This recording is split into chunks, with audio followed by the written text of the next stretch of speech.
Buenos días a todos los que nos miran vía Zoom y vía Facebook. Muchas gracias por su presencia.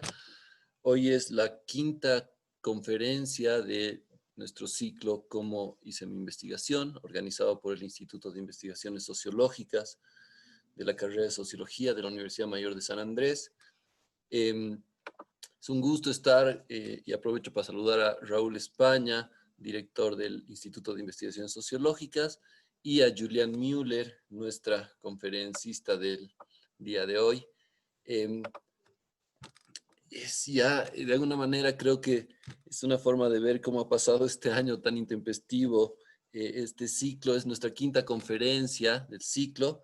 Y como siempre, rápidamente quisiera recordar el objetivo del ciclo, vinculado sobre todo a no tanto los resultados de la investigación, sino a expresiones concretas de experiencias de investigadoras e investigadores en torno a su objeto de estudio, ¿sí?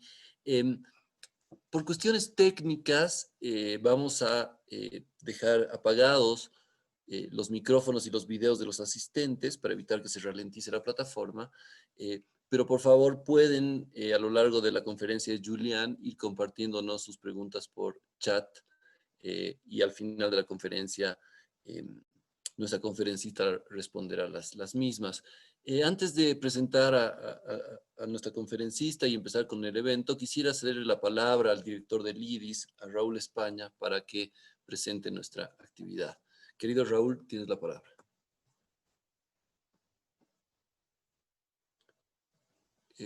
Tu micrófono, hermano. Gracias, Mario.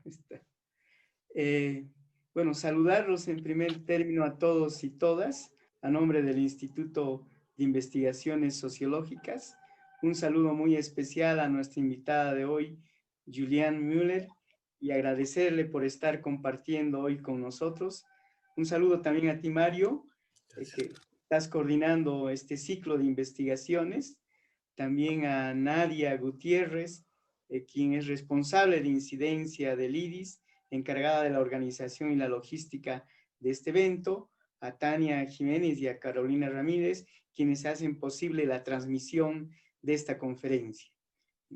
El Instituto de Investigaciones Sociológicas es la unidad académica de la carrera de Sociología, responsable de la actividad investigativa y la promoción y el fomento de la investigación de docentes, estudiantes, investigadores de la comunidad académica del país, y también es encargado de la formación de investigadores, sobre todo investigadores jóvenes, y es precisamente en este contexto que realizamos este ciclo denominado Cómo hice mi investigación, que ya es la tercera versión, ¿no?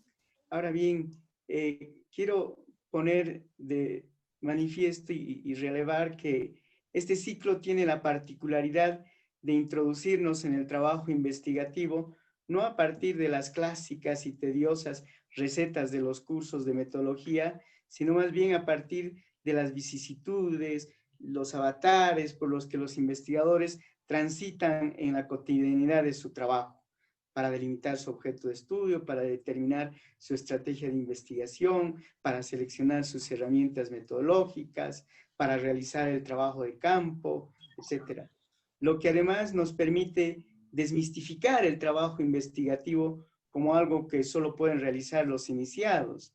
Esta idea fuerza la mantenemos en este nuevo ciclo, que tiene una característica distinta respecto a los dos anteriores, ya que en esta ocasión estamos presentando experiencias investigativas que se han realizado sobre Bolivia, pero por investigadores de otras regiones del mundo, ¿no? Bien, con la seguridad de que esta actividad es un vehículo para difundir y promocionar la actividad investigativa y un importante apoyo para la formación de jóvenes investigadores, a nombre del Instituto de Investigaciones Sociológicas, les reitero la bienvenida a este espacio y nuevamente reitero el agradecimiento a Julian por estar con nosotros. Gracias, Mario. Adelante. Gracias, querido Raúl. Voy a presentar a nuestra conferencista. Julian Müller es docente de la Universidad de Múnich, investigadora asociada de la Universidad de Barcelona y de la Universidad Católica Boliviana. Ha sido investigadora postdoctoral en la Universidad de Carolina del Norte, en Chapel Hill, en Estados Unidos, y tiene una trayectoria ya larga de estancias de investigación en Bolivia desde el 2012. Sus ámbitos de interés están vinculados a la etnografía andina, a la antropología y la sociología de la economía y del deporte, así también como la migración y la movilidad transnacional. Entre sus publicaciones en castellano, quiero mencionar algunas: La regulación del comercio en Bolivia, de la economía informal al mercado extralegal, etnografía del área comercial Eloy Salmón, transformaciones territoriales, estrategias económicas y prácticas culturales. Otro fútbol, ritualidad, organización institucional y competencia en un ciclo de fútbol popular en Bolivia, que coeditamos juntos con la enorme editorial Plural aquí en La Paz. Y el otro fútbol, prácticas y discursos acerca del fútbol como motor de integración social de los inmigrantes en España, en colaboración con Adolfo García Jerez, que de hecho va a ser nuestro próximo expositor en la conferencia del próximo mes. Dentro de nuestro ciclo, Julián hoy día nos va a presentar algunos retos metodológicos de su investigación en Bolivia entre el 2013 y el 2018. Su investigación, sobre todo este proyecto concreto, se enmarca, diríamos, en la economía popular y sobre todo está enfocada en el comercio de productos de los equipos electrónicos. Muy interesante cómo su investigación la llevó a vincular a diferentes grupos de actores, también de alguna manera un vínculo entre, diríamos, los aspectos concretos del Eloy Salmón con procesos más globales, lo que también la llevó a un trabajo de una etnografía multisituada.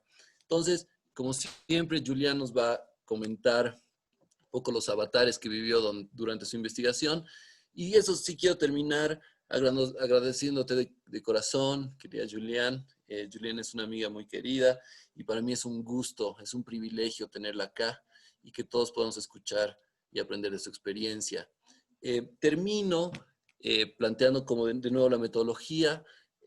Julián va a hablar alrededor de 30 minutos y por favor, si ustedes tuvieran alguna pregunta, les ruego que las vayan transmitiendo vía el chat del Zoom o vía el chat del Facebook, ¿sí? Entonces, después de la conferencia, haremos algunas rondas de preguntas y respuestas. Dicho esto, te cedo la palabra, querida Julián, y estamos escuchándote todos con mucho gusto.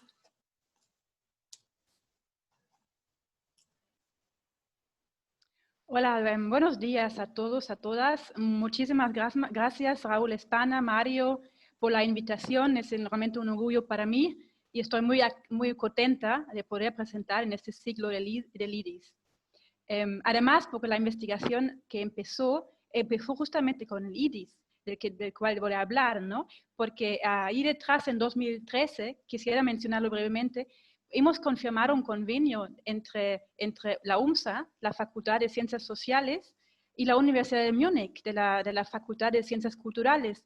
Y dentro de este convenio, empecé mi proyecto con un trabajo de campo colaborativo, con el apoyo del entonces director del IDIS, René Pereira, y con el apoyo ya de trabajo etnográfico de algunos miembros del Foro de Población, Migración y Urbanización en este momento, que eran Nelson Andrade, Erlan Arteaga, Michael Mamani y Mabel Poma.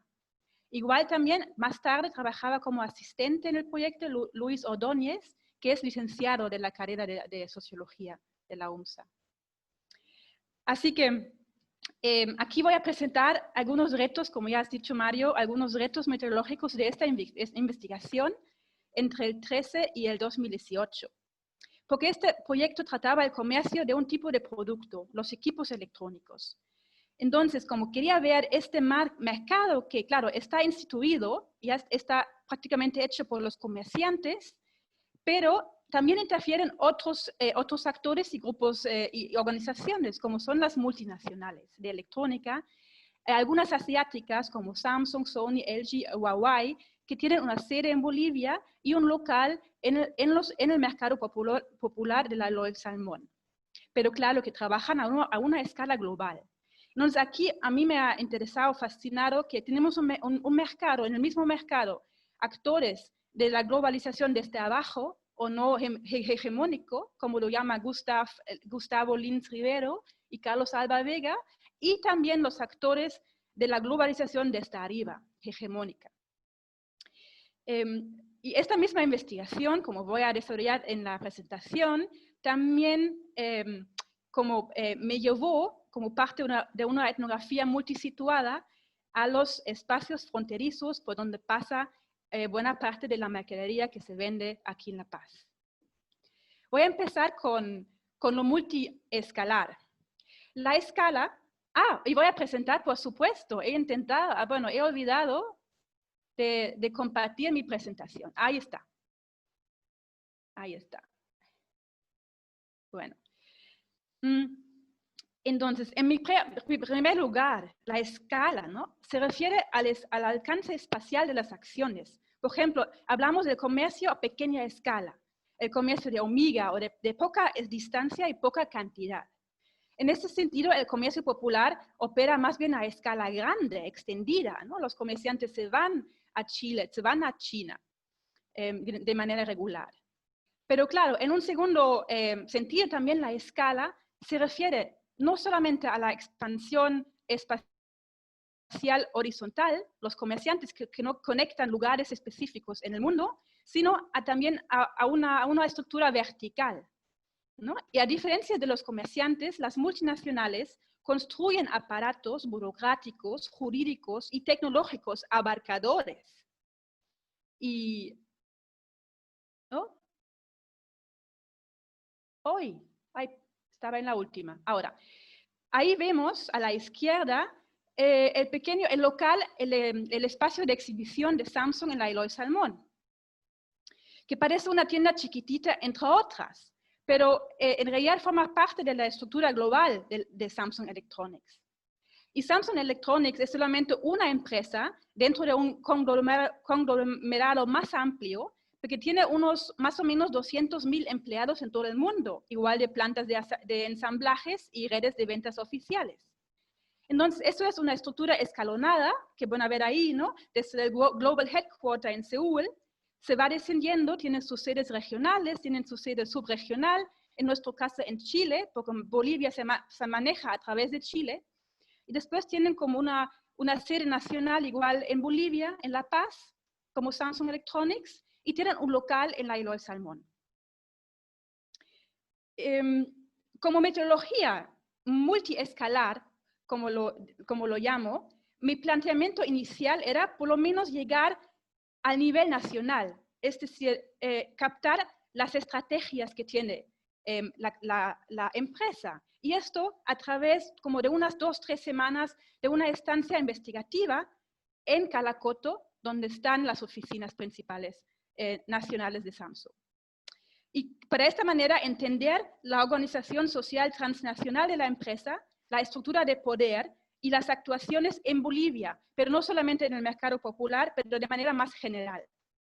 Porque algo parecía claro, que Samsung, aunque esté presente en la Eloy y interactúa mucho con los comerciantes, su interés a largo plazo es ayudar a reestructurar el mercado, concentrado en menos manos y fortalecer las empresas grandes y oficiales.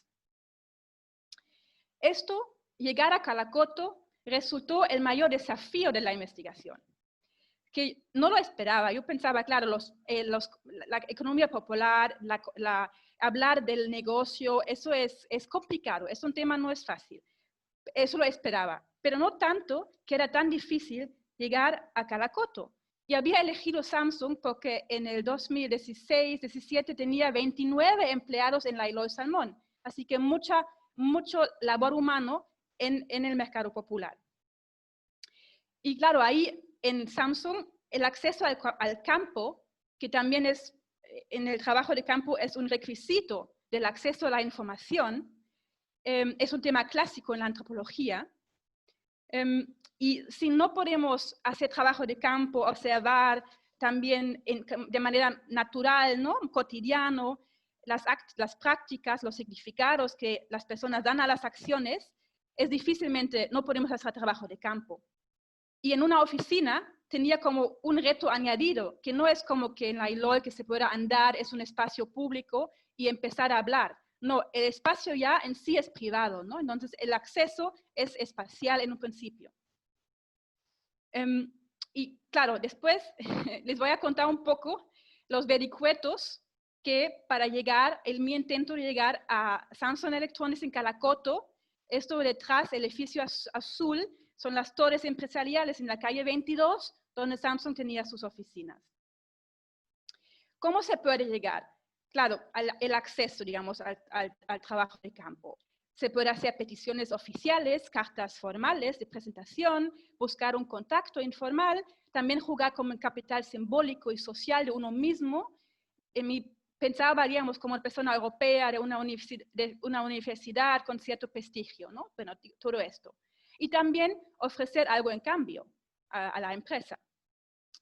Y de verdad, al principio iba bastante bien. En la Eloy Salmón había como estas capacitaciones de las marcas para los comerciantes, que eran eventos grandes. Ahí estuve yo, podía hablar con gerentes de Samsung. Eso era en 2014, 2015. Pero era muy temprano para mí, en mi plan de trabajo, hacer esta estancia, digamos, esta investigación ya. Lo que pasó cuando volví en 2016, estas personas ya no trabajaban para Samsung. Entonces, lo que hice, bueno, averigué nuevos nombres y varias cosas a la vez, ¿no? Una carta de solicitud oficial y también contactos informales. Pero claro, después cuando llamé mucho al gerente comercial, siempre estaba de viaje, o en Chile, Brasil, México. O la jefa de recursos humanos no tenía respuesta de Santiago, del que dependía el visto bueno para mi estancia. Entonces, en total, no querían atenderme. Pensaba que me faltaba un contacto fuerte. Y seguramente también era así. Pero también las dificultades de llegar a Calacoto tenían que ver con una cuestión estructural. Como las empresas de Corea del Sur se conocen como verticalmente integrados, estratificados bajo el control de una familia propietaria. Y esto se veía, por ejemplo, en un punto importante. En el momento que yo estaba más cerca de lograr una pasantía de investigación en Calacoto, el gerente comercial me dijo que tenía que firmar una carta que fija que no puede salir ninguna información sin su aprobación. Tenía que ver todo lo que yo sacaba de ahí. Claro, eso iba más allá del documento de consentimiento que yo había ofrecido a firmar. Y yo pienso que esta fue una de las razones por las que mis peticiones desaparecieron en el aire. Que dado el control vertical, nadie quería asumir la responsabilidad de una posible fuga de informaciones. Esta experiencia, en grosso modo, muy resumida, es un dato etnográfico y quiero resaltar 3 puntos. Primero, de hecho, toda la información, lo que llaman estratégica, las marcas, Samsung y otras marcas, es guardada celosamente por las corporaciones. El propio personal de ellos en la Eloy Salmón sabe relativamente poco, o oficialmente saben poco, después se enteran por otro lado, pero la política es de mucha confidencialidad y que eso se ha reforzado porque algunos empleados se habían pasado a la competencia, hasta gerentes, sobre todo a Huawei, la China, ¿no? La China Huawei. Y por ende, mi solicitud se hizo en un contexto de una competencia bastante feroz y fuerte por cuotas de mercado en Bolivia que las marcas veían como un mercado emergente, ¿no? de un poder adquisitivo emergente, sobre todo en los celulares. Segundo punto, me di cuenta que mi impresión inicial de cierta permeabilidad entre este local pequeño en la Eloy Salmón y la sede en Calacoto no era algo errónea. Este local chiquitito es un lugar intermedio y muy ambivalente. Los empleados ahí son subcontratados por Samsung a través de una empresa boliviana en peores condiciones que el personal de la sede. Y como dije, perciben menos información. Y de hecho, Samsung tiene un problema de lealtad cooperativa con muchos de ellos, porque son conscientes de estos empleados de segunda. Un tercer punto, un punto meteorológico. Me di también cuenta durante estos vericuetos que a lo mejor ya bastaba, que a lo mejor ya tenía material para hacer un análisis de Samsung, porque además no quería ver la organización interna, ¿no? Muchas veces tenemos en la antropología los estudios organizativos o también en la sociología, que estudian toda una empresa y la organización interna. No, yo quería ver la frontera de la empresa con el mercado boliviano. Entonces ya, de alguna manera me bastaba, porque había hecho muchas conversaciones con los empleados en la Eloy Salmón, también entrevistas concertadas, formales con los gerentes, y muchas conversaciones con comerciantes y averiguando lo que ellos pensaban sobre las multinacionales, que se convirtió igual en un punto importante de mi análisis. A fin y a cabo, el acceso fallido a Calacoto me había mostrado de manera muy personal la vigencia de una barrera múltiple, de una barrera espacial, administrativa, social y simbólica entre el lado oficial de la multinacional frente a su presencia informal en el mercado popular.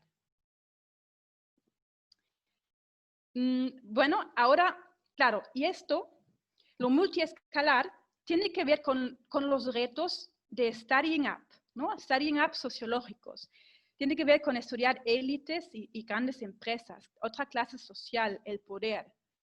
Y hay un texto clásico que seguramente conocen de Laura Neira, ya del 72, como ella plantea, ¿no? en cuestiones, por ejemplo, cómo llegar a las burocracias sin rostro muchas veces, los mecanismos de las empresas lejanas y cómo esas grandes industrias y empresas que aún así, aunque son invisibles, muchas veces determinan aspectos cotidianos de nuestras vidas.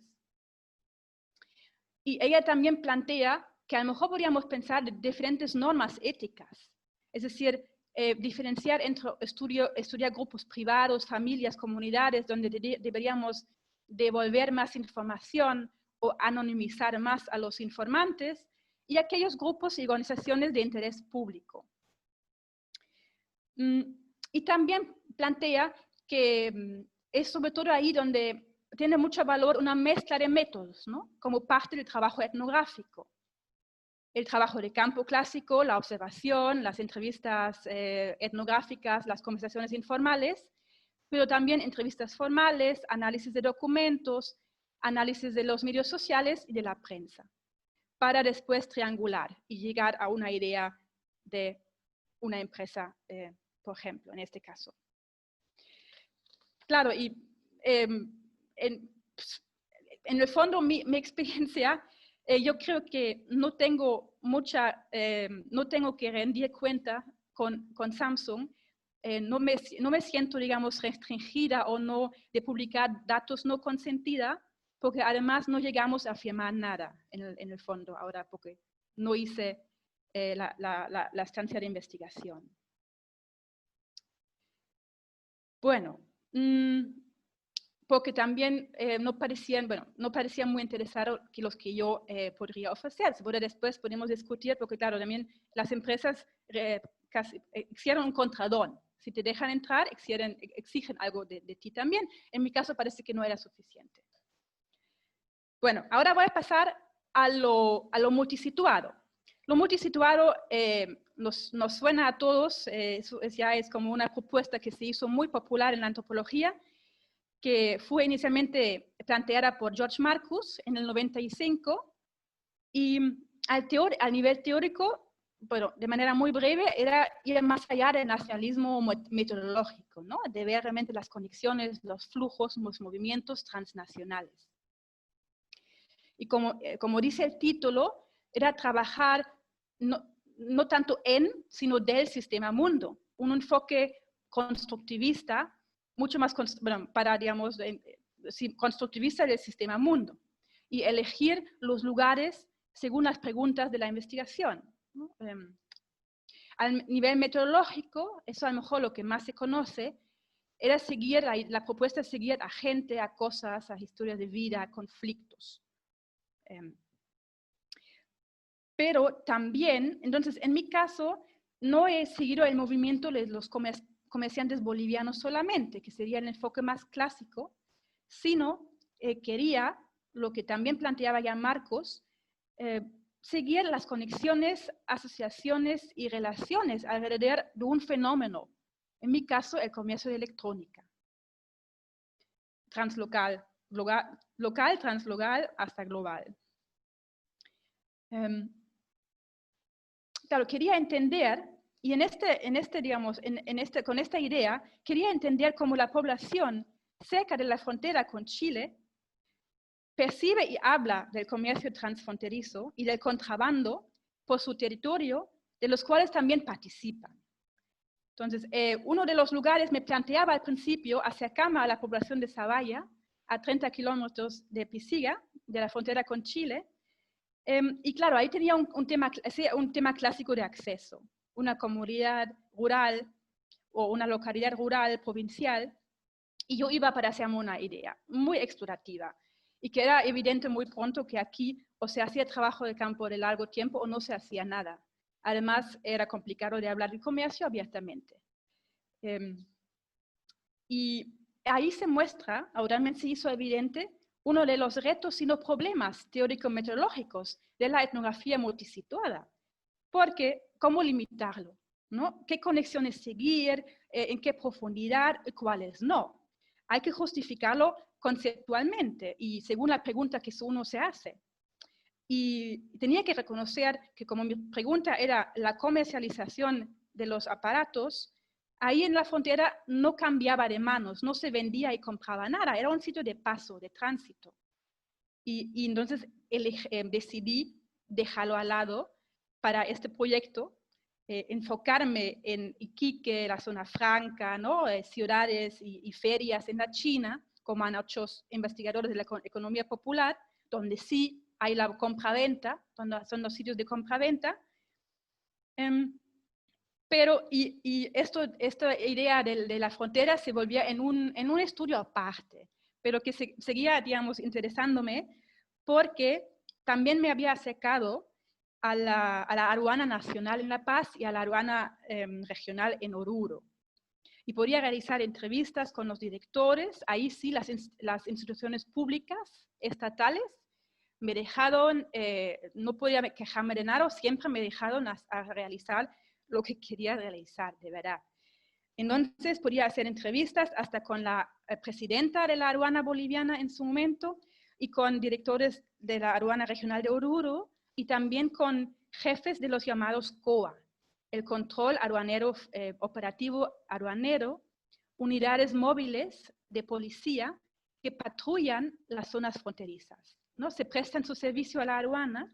Esa es una historia un poco más larga, porque desde la ley de aduanas de Banzer en el 99, se define el territorio como zonas aduaneras primarias, los puntos de control en frontera y las trancas y zonas secundarias, prácticamente todo el resto del territorio, lo que significa que las unidades móviles del COA pueden parar camiones y confiscar mercadería en cualquier lugar, a cualquier hora. Bueno, entonces se hizo esto como un estudio aparte, entender las disputas y negociaciones entre transportistas, habitantes locales y oficiales de aduana y de la policía. Y cambié de estrategia. Me parecía interesante analizar la prensa sobre lo que pasaba en estos espacios fronterizos, por un lado, y unas carpetas que yo había visto en la aduana regional de Oruro. Bueno, a la prensa, primero.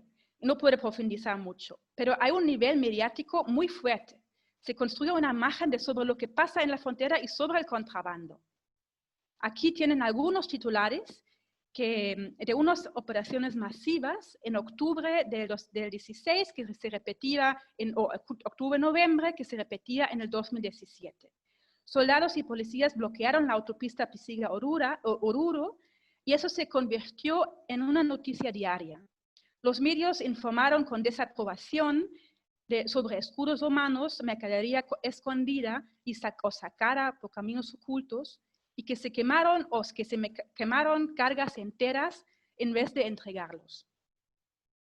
Estos operativos los interpreto como verdaderos espectáculos, ¿no? Para demostrar la presencia y la fuerza y la soberanía del Estado sobre los flujos comerciales. Y eso encaja con el discurso del nacionalismo económico y la agenda patriótica del gobierno del MAS del entonces.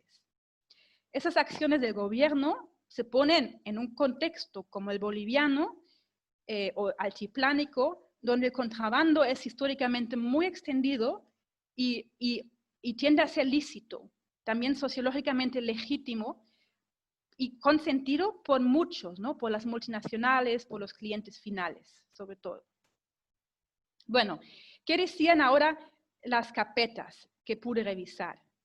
Que se llamaban agresión al personal.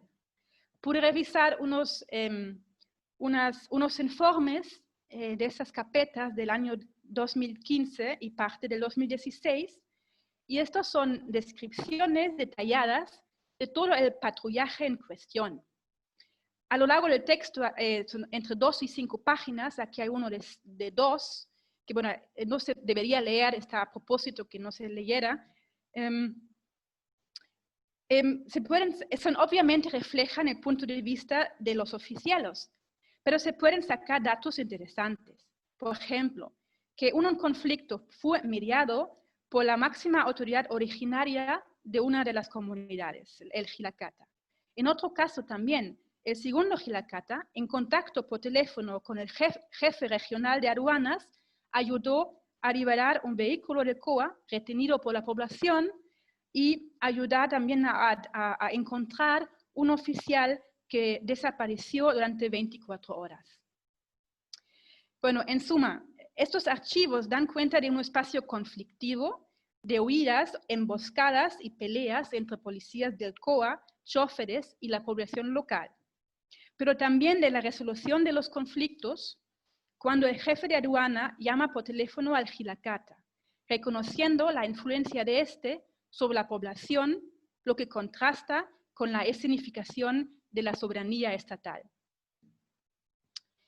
Para terminar, estas carpetas las he llamado archivo, pero claro, obviamente son muy diferentes de lo que solimos asociar con los archivos.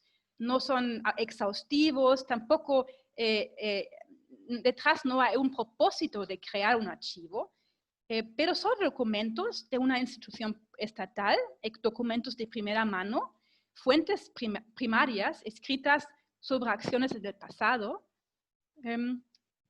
difícilmente de saber que existen sin consultar estas carpetas, y los podemos consultar como parte del trabajo etnográfico. Igual que la prensa o las visitas explorativas y espontáneas o esporádicas al terreno. Y después podemos triangular los datos. Además, se puede intentar una lectura en clave etnográfica, ¿no? De estas fuentes. Por ejemplo, captar las relaciones sociales y sus dinámicas, los significados, los juicios de valor. Así que, y con esto ya termino, el diseño original de una investigación no siempre es posible mantenerlo, ni es un desastre cambiarlo, aunque a veces es duro, ¿no? Y cuesta. Así que la etnografía, a mi entender, por su propia definición como un proceso que empieza con el primer plan de trabajo y termina con la redacción del texto final, es por definición lleno de vicisitudes, como dijeron ustedes, y eso significa que hay que tantear a veces, hay que tantear varias opciones, lugares de observación, escenarios y fuentes para acercarse al fenómeno que uno quiere estudiar y concorde al problema planteado. Bueno, con esto termino. Muchas gracias. Muchas gracias, querida Julián. Muy interesante realmente tu descripción y tus experiencias. Usualmente, y como utilizo mi privilegio de moderador para hacer una primera ronda de preguntitas en torno a lo que tú dices, mientras vamos esperando las demás preguntas. Hay dos cosas que, bueno, entre tantas cosas interesantes que has dicho, quisiera que profundices. Una tiene que ver con, de alguna manera, lo que decías al final, este diseño, cómo el diseño inicial de una investigación va cambiando. Quería preguntarte, en el caso concreto que nos compartes, ¿también ha implicado en algún sentido la reformulación del objeto de estudio o de las preguntas, digamos, centrales, iniciales con las que has partido, digamos? Supongo que tú un poco, tal vez a partir de tu experiencia, que nos compartas reflexiones sobre la construcción del objeto de estudio, o otros le llaman las preguntas de investigación, más o menos cómo ha sido desarrollando eso. Y una segunda cosa que yo veo que es uno de los grandes problemas que enfrentan nuestros alumnos y alumnas en la carrera, tiene que ver con la escritura. ¿Cómo lidias tú con eso que decías, como ese proceso de, digamos, todos los avatares y los datos recopilados?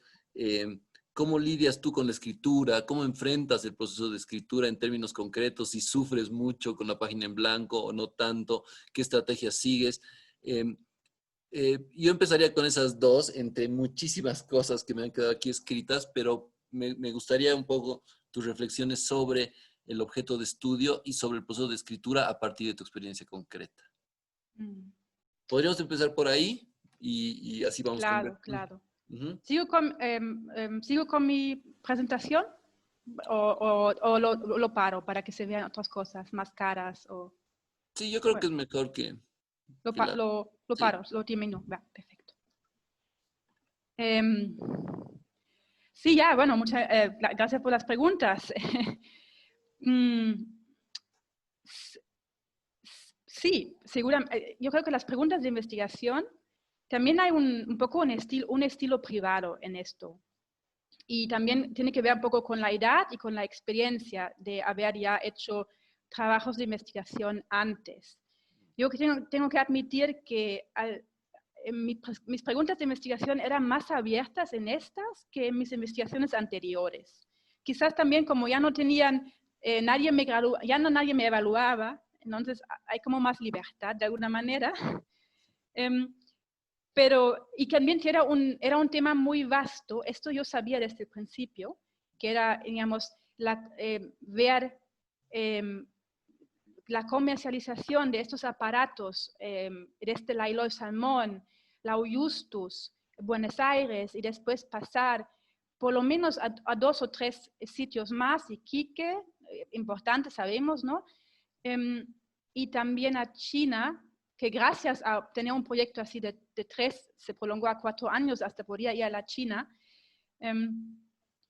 Pero yo creo que es interesante que ahí podía hasta conectarme, por ejemplo, yo creo que también para hacer esto es muy importante tener conexiones desde el origen, es decir, en La Paz conocí comerciantes que podía encontrarme con ellas en la China, o conocí personal de Samsung Chile que después me apoyaron en Iquique para hacer entrevistas, por ejemplo, con los intermediarios oficiales. Porque si no es imposible. Además, bueno, si no necesitas un equipo realmente grande para hacer esto durante mucho tiempo. Entonces, bien, creo que me ha salido bastante bien, digamos, lo multisituado en Iquique y en China, pero que iba evolucionando mi estudio, veía que a lo mejor lo más interesante lo que pasaba era en La Paz. Porque entonces me he replanteado la pregunta de investigación centrándolo realmente más específicamente lo que pasaba en los mercados de Eloy Salmón y Justus y esta interacción de los comerciantes con otros actores, pero en La Paz. Entonces, no tanto la pregunta en investigación y los conceptos que manejaba, sino es el énfasis espacial, digamos, ¿no? Esto cambiaba realmente. Y con respecto a la escritura, yo eso también creo que es muy personal. yo tengo además un lío un poco en la cabeza de escribir en 2 o 3 idiomas y no tengo mucho miedo al blanco, pero yo noto que la primera versión es siempre muy descriptiva muchas veces de lo que hago, porque yo pienso al escribir. Entonces, yo creo que, y ahí me gusta mucho lo que dice Howard Becker, por ejemplo, en su manual, que hay que revisarlo y revisarlo y revisarlo. Es que realmente hacer un texto es mucho trabajo, darle 5, 6, 4 veces, reelegirlo, reformularlo. Entonces yo lidio más con estas nuevas versiones porque yo voy viendo nuevas lecturas también de mi material a lo largo del tiempo. Claro, claro. Todo ese proceso. Muy interesante.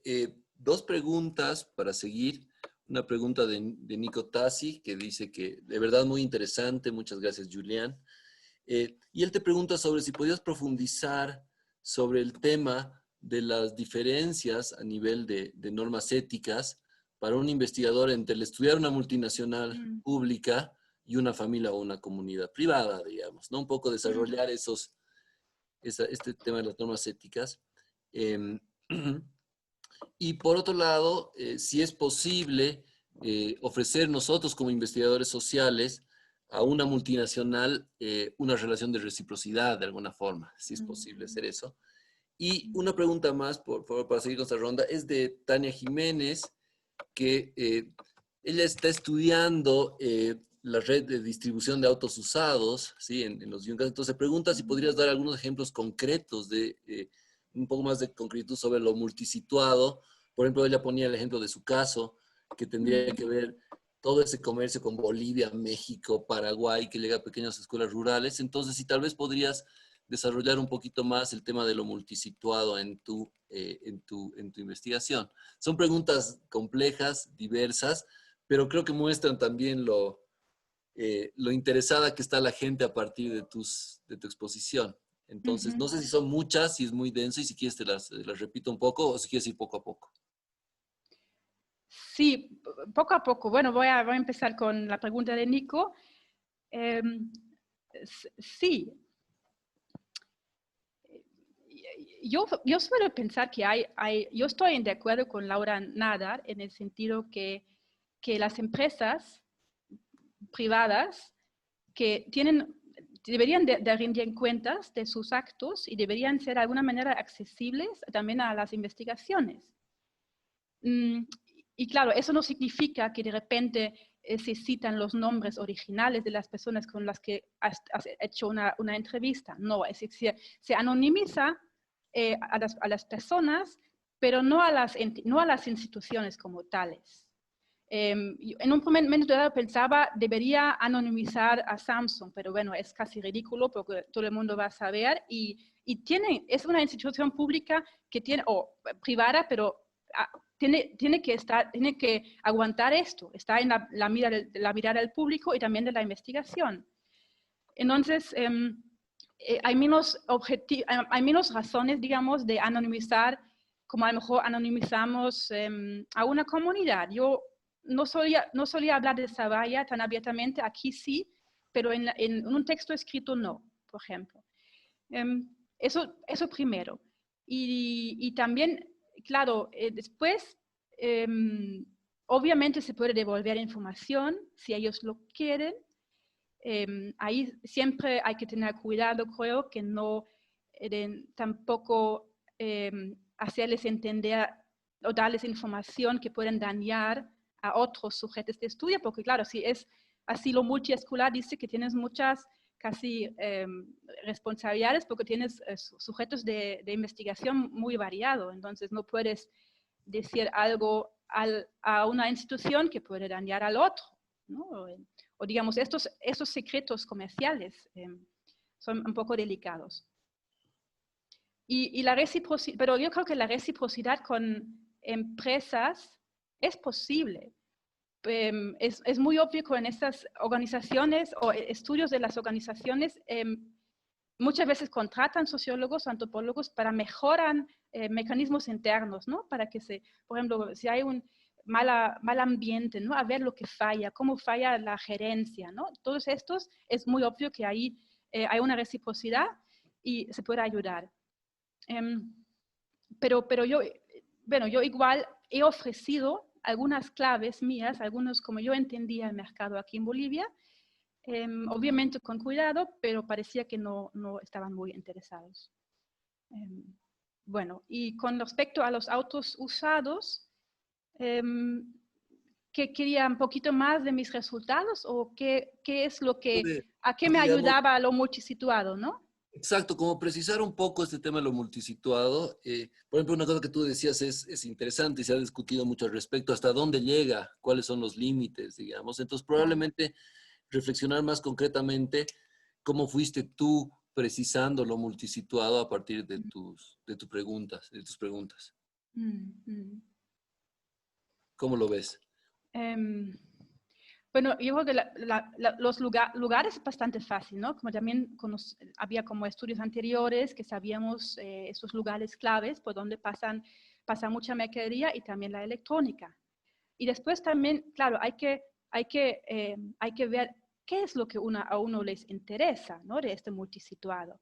Entonces, a mí me interesaban siempre mucho las percepciones.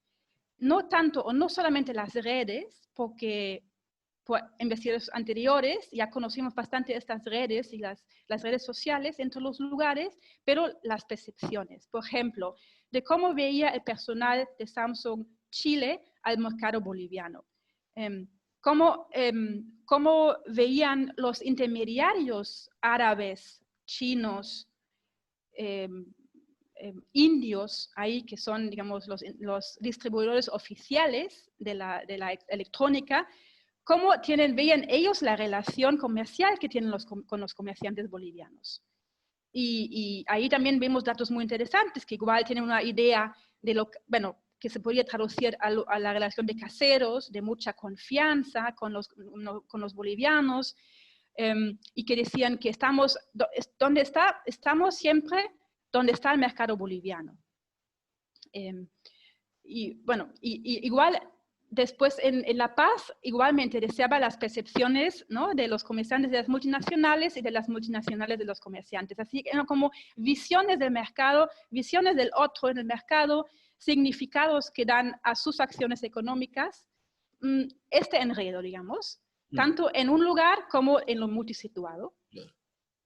Entiendo, es interesante eso de como que también ubicar un poco el interés o el tema general que vaya guiando esto de la tecnología multisituada. Claro.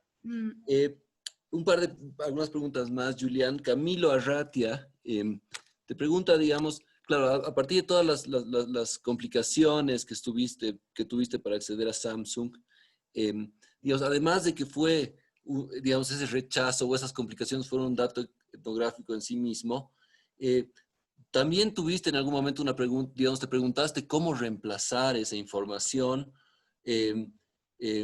o digamos también si hubieron algunos aspectos centrales de tu estudio que cambiaste a partir de digamos, de esas complicaciones, ¿no? Sería una. Y Jimena Soruco pregunta, digamos, en tu experiencia concreta, digamos, más allá de los detalles que nos has compartido, ¿cómo has trabajado concretamente, cómo has utilizado concretamente este material, digamos, documental, vinculado con el trabajo etnográfico, digamos? ¿Cómo los has ido articulando, cómo los has ido analizando? Un poco esas dos preguntas. Y después seguimos.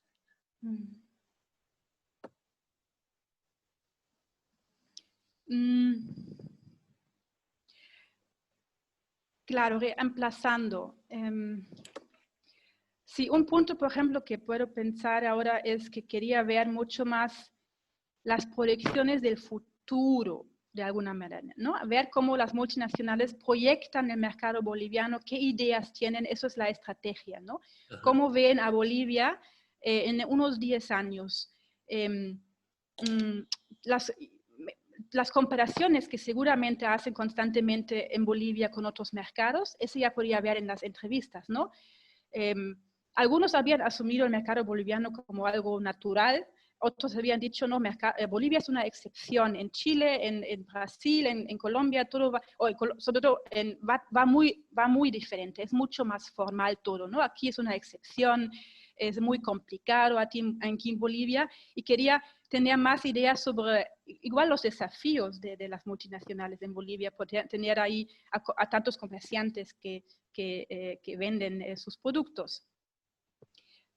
Pero igual, como mencioné, eso también lo he visto ya también desde la Hilo Salmón mismo, de alguna manera. No las estrategias del futuro, pero sí estas pocas lealtades, ¿no? Por ejemplo, de un año a otro Samsung tenía que despedir casi todos de sus empleados en la Hilo Salmón por varias ocurrencias que ellos mismos habían hecho comercio, no sé qué. Ahí lo pueden leer en mis publicaciones. Entonces se veía estos problemas de Samsung también ahí mismo en la Hilo Salmón. Y con respecto a lo articular, lo documental con lo etnográfico, ¿no? Eso era, es decir, como el análisis, por ejemplo, de estos informes de aduana con alguna presencia puntual en la localidad.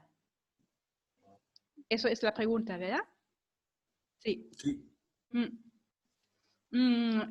Igual, muy, muy interesante, y la primera vez que tengo que formulármelo así. Yo creo que en ese sentido, igual en Zavalla me interesaban esas percepciones que tenían de la aduana, del comercio. Y yo veo que encaja. Posiblemente tengo lagunas, obviamente tengo lagunas, pero ahí también se notaba una idea del comercio transfronterizo totalmente asumido, ¿no? Es que son los viajeros que pasan por aquí, les necesitamos porque ellos generan movimiento comercial en la frontera, porque, claro, los choferes, que además tienen que esconderse un poco, consumen mucho en las localidades, ¿no? Entonces se quedan ahí, porque si por la autopista, que ahora se puede hacer Pisiga-Oruro en 3 horas, no había falta de quedarse. Entonces, encajaba de alguna manera las percepciones que yo tenía de cómo se veía, cómo se dependía del comercio, y también a la ultranza. Por ejemplo, yo hablaba con una mujer aymara que había llegado a una estancia, y me dijo de frente, yo no preguntaba directamente, me dijo, no dejamos entrar a los COA, a los policías. Entonces, el mismo espíritu que yo podía leer en los documentos, también lo notaba en la gente. Claro, por ahí. Justificándose, obviamente, sí, y en contra de esta política tanto de soberanía sobre los flujos comerciales. Además, con un nexo largo, como sabemos, con la costa chilena, que tienen estos durante siglos, ¿no? Estas comunidades de caranga. Interesante, interesante. De hecho, también tiene que ver un poco con cómo ciertas elecciones conceptuales, por llamarlo así, o digamos, el tema de las percepciones va como articulando también la variedad de canales de trabajo etnográfico, empírico, digamos, ¿sí? Dos ronditas más, Julián, la gente está muy entusiasmada. Héctor plantea una pregunta muy interesante. Él, digamos, dice, en este marco que tú un poco aborda ciertos principios, digamos, del comercio formal y las redes de comercio informal, transnacional. Un poco te pregunto si esa relación se puede entender como economía popular, y si podrías un poco analizar un poco, hacer énfasis en este concepto de la economía popular y reflexionar un poco en términos conceptuales. Mónica Navia, que es además nuestra brillante profesora de redacción en la carrera de Sociología, pregunta también cómo se expresa en la escritura también este tema de las empresas, digamos, públicas por un lado, y las comunidades y las familias más privadas por otro. Entonces, decir cómo esta distinción, digamos, ética también se expresa en la escritura, lo que decías, por ejemplo, sobre la anonimización y demás. Esas dos más, querida Julián, estamos exprimiéndote, pero es un gusto escucharte, la verdad. O sea que esas dos preguntitas más y hacemos una última ronda para irnos despidiendo. Sí, yo creo que me di cuenta que lo que yo estoy investigando está enmarcado en Bolivia prácticamente con el lema de economía popular. Economía popular, yo tengo, bueno, yo creo que si lo vemos un poco en el marco global o latinoamericano y global, tiene muchos diferentes enfoques, ¿no? Es como un campo de estudio. Teníamos aquí la economía popular en Bolivia, que son esas articulaciones, ¿no? Entre a lo mejor sindicatos, entre gremiales, entre comunidades indígenas, que crean un fenómeno económico potente, ¿no? Con instituciones propias, con redes propias. Y se piensa desde un legado, desde un legado andino, ¿no? De largo alcance. Después tenemos la economía popular más en clave de Verónica Gago, que piensa más de las estructuras del neoliberalismo y de otras filosofías, ¿no? Mucho más como el neoliberalismo, como dice su propio libro, ¿no? El neoliberalismo desde abajo, de cómo eso también se articula de alguna manera con las estructuras comunitarias desde abajo, ¿no? Entonces es un enfoque como más híbrido, o como llamarlo, de Verónica Gago. Y después tenemos también economía popular descriptivo, ¿no? Muchas veces decimos lo popular como cultura popular, y así también se conoce, por ejemplo, en la antropología africana, ¿no? Que es casi sinónimo de economía informal.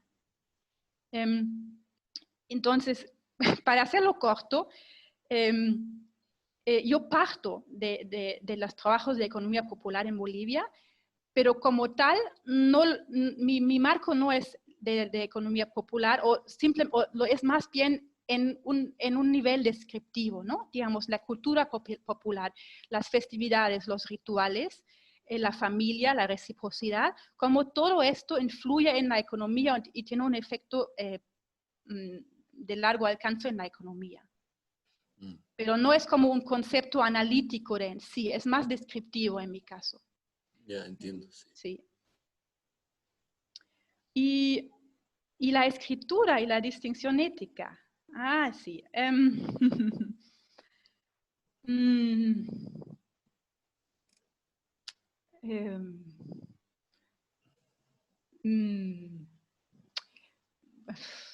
Bueno, yo hablo más de los fracasos, de las multinacionales, digamos, lo que no logran hacer, quizás, más que de los fracasos de los comerciantes. Creo. ¿Qué más? ¿Qué más puede haber? Critico más también, porque en el fondo critico lo que a mi entender quieren hacer, digamos, formalizar la comercialización según sus propios intereses, digamos, ¿no? Para hacer el mercado más fácil, pero monopolizar, como dirían los mismos comerciantes. Entonces, yo creo que obviamente, a lo mejor tiene que decir otra persona o si eso se nota en la escritura o no. Ahora mismo no tengo la distancia para evaluarlo. Entiendo. Bueno, terminemos con una afirmación de Edgar May, que me parece que tiene que ver sobre todo con, sí, evidentemente excede los marcos de esta conferencia, pero si probablemente podrías desarrollar brevemente algunos de los resultados a los que arribaste, aunque sea muy inicialmente, y claro, la conferencia no se concentra tanto en eso, pero creo que es una linda manera de cerrar esta mañana tan bonita aquí en La Paz, esta tarde que espero que tú también hayas disfrutado en Barcelona, y tal vez una bonita manera de cerrar es un poco que si nos pudieras compartir alguno de los conocimientos y resultados a los que has arribado después de esta aventura etnográfica de largo aliento. Ya, claro, con gusto. Yo creo que dejo aparte lo de la frontera, ¿no? Porque ya también he dado algunos resultados de este estudio aparte. Entonces, lo que es el cuerpo de mi investigación, que además espero publicarlo como libro en plural, estamos ahí hablando de esto, y que, como van a ver, tiene 3 partes principales, que la primera parte es cómo se construyen los mercados, como la Justus y la Eloy Salmón, desde el comercio callejero hasta las galerías comerciales, que eso lo veo como un proceso material, ritual, social y económico, y con historias de vida de los comerciantes lo recapitulo. Ahí también veo cómo han construido eso lo he publicado en un artículo de temas sociales del IDIS, cómo van construyendo como un prestigio, una imagen simbólica de estos mercados, y atraen tantos clientes también, tantos comerciantes de otros lados como Perú o como del campo boliviano, pero también clientes de clase media alta, ¿no? Y como esto después atrae a empresas de Santa Cruz que también abren locales, atrae a las multinacionales porque no pueden evitarlo, porque ahí es donde donde hay más negocio.